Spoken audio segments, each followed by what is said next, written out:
roi régnait, comme tous les grands rois, entouré de nombreux conseillers. Il avait pour premier ministre un homme plein de sagesse qui répétait toujours « Tout arrive pour le mieux ». Ces paroles agaçaient son entourage qui ne comprenait pas toujours ce qu'il voulait dire.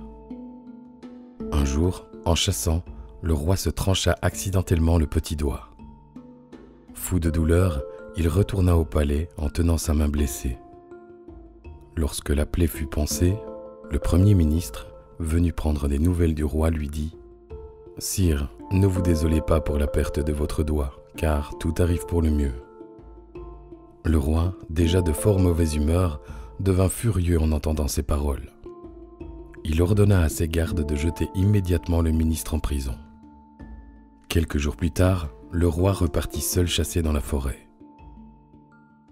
Ayant lancé son cheval au galop derrière un grand cerf, il se retrouva en territoire ennemi.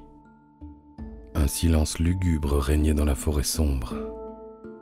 Seul, par moments, le croassement sinistre d'un corbeau invisible déchirait l'air.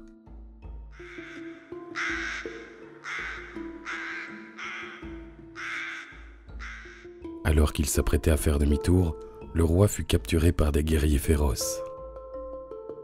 Ils décidèrent d'offrir ce prisonnier en sacrifice à leur déesse de la guerre, toujours assoiffée de sang. Mais, au moment de lui couper la tête, ils remarquèrent qu'il lui manquait un petit doigt.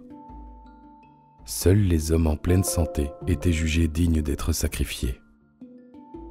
Les guerriers rendirent donc sa liberté au roi, qui s'empressa de rentrer chez lui. Le roi se souvint alors des sages paroles du Premier ministre. Tout arrive pour le mieux.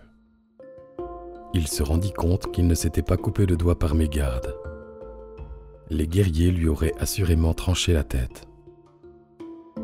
Il fit relâcher son conseiller, et lorsque celui-ci comparut devant lui, le roi lui demanda curieux « Si tout arrive pour le mieux, quel bénéfice as-tu obtenu de ta semaine en prison ?»« Sire, répondit le Premier ministre, j'accompagne toujours votre majesté partout.